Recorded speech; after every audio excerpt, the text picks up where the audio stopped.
Aujourd'hui, le TT Artisan Tilt 51.4. Alors là, c'est une optique, il y a plusieurs types de montures. Là, c'est une monture L. Pour ceux qui suivent un peu mes revues d'équipement, le 50 mm, c'est quand même, comme pour pas mal d'entre vous d'ailleurs aussi, c'est une longueur focale que j'apprécie beaucoup.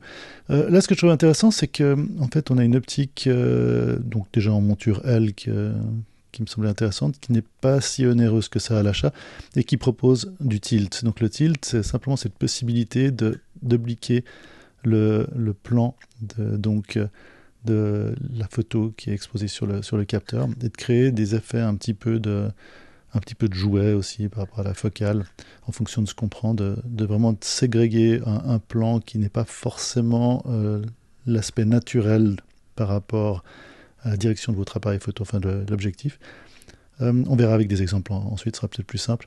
Donc là, c'est pas un plan compensé, donc c'est pas un objectif de compensation de perspective, comme il peut y en avoir pour l'architecture.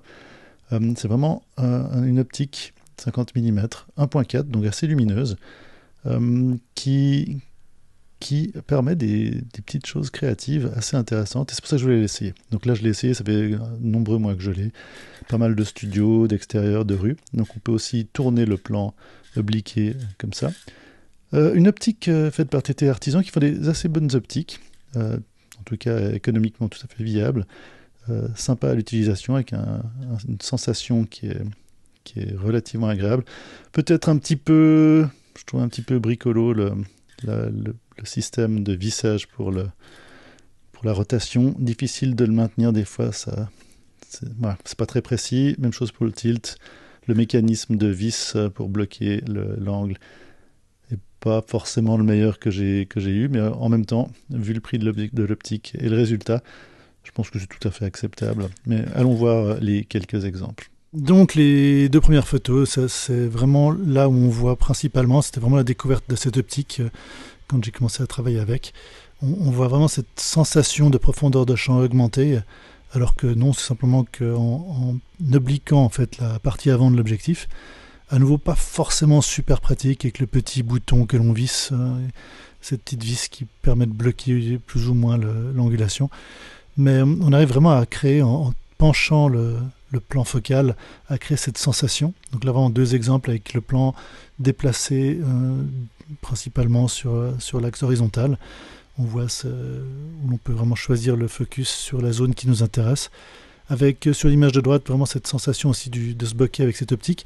Si on regarde les revues sur Internet, par exemple, techniquement, cette lentille n'est pas super mise en avant pour sa grande qualité. Moi, je trouve qu'elle a quand même un certain caractère avec ce bokeh un peu tournant que l'on voit bien sur l'image de droite. Ensuite, c'est une optique, là je l'ai vraiment prise, là c'était à Genève, sur ces deux images-ci, je l'ai prise en voyage. Pendant ces derniers mois, je l'ai vraiment beaucoup utilisée dans différentes circonstances. Elle a vraiment une particularité, un caractère bien spécifique dans son bokeh, dans son rendu des couleurs, sa netteté. Elle diffuse un peu parfois. La plupart du temps, j'étais à pleine ouverture avec le 1.4. Mais comme on peut le voir là sur ces flocons de neige, c'est une descente en avion avant un atterrissage avec énormément de neige à très haute vitesse avec l'appareil photo, la SL2. On arrive à faire des trucs assez intéressants. Puis sinon, on a une géométrie qui est relativement préservée, comme on peut le voir à droite sur cette image enneigée. Ou sur ces deux images, ensuite, effectivement, d'avoir une ouverture à 1.4, c'est quand même assez pratique. On retrouve ce bokeh tournant sur l'image de gauche, en bas. Alors là, c'est de nuit. C'était cet hiver en Islande, juste après une chute de neige assez importante. Au milieu de la nuit. On voit que l'horloge de Hallgrímskirkja, je pense que je l'ai prononcé juste à Reykjavik, indique 2 heures différentes, mais il était plus proche, je pense, d'1 heure du matin, quelque chose comme ça. On peut le voir sur les images d'après. C'est le même soir, sans la balance, sans le balancier sur l'optique à gauche, et avec cet effet justement de déplacement du plan focal à droite. On voit vraiment le type d'effet qu'on peut faire avec cette optique. Donc, une optique qui n'est pas particulièrement grosse, qui n'est pas petite non plus, Mais quand on a envie de s'amuser un petit peu, là, je me suis pas mal amusé en fait. Non seulement parce que je voulais tester, mais je voulais aussi avoir des images un peu créatives. On peut s'amuser vraiment avec cette profondeur de champ, plus ou moins artificielle. Par la grande ouverture de l'optique, mais deux, par ce plan que l'on peut obliquer. Voilà, des petits détails de rue, de mes balades en ville, cet hiver là, en Islande. Même chose ici, on voit alors là moi j'ai souvent l'habitude, pour ceux qui connaissent mon travail, je travaille souvent en format portrait, là quand on est en format un peu plus paysage, enfin, comme sur celle-là.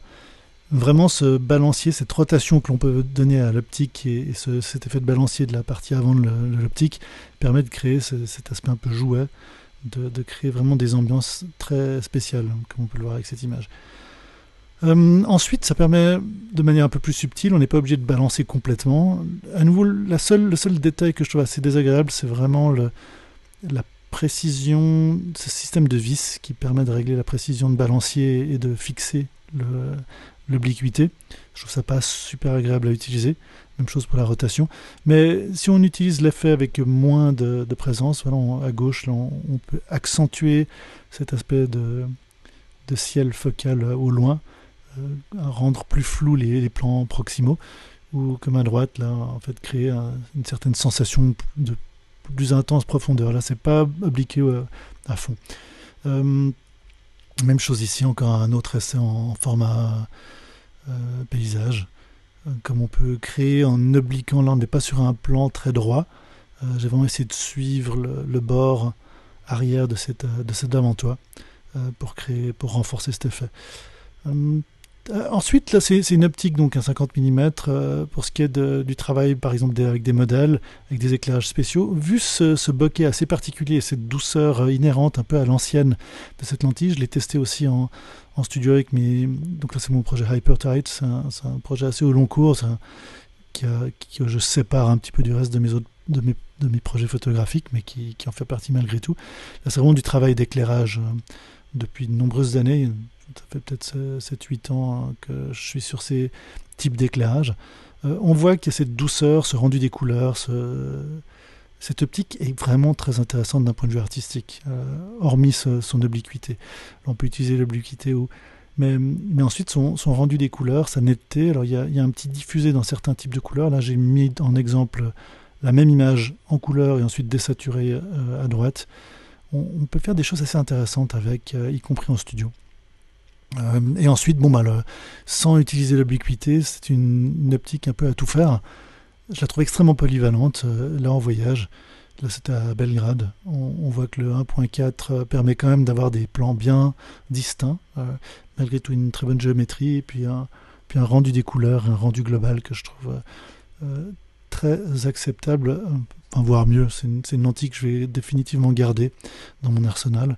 Elle n'est pas au même niveau que des lentilles bien plus précises, des objectifs bien plus précis en 50 mm, il y en a tellement, mais une lentille qui, pour son coût et pour ce qu'elle permet de faire, est vraiment très réussie.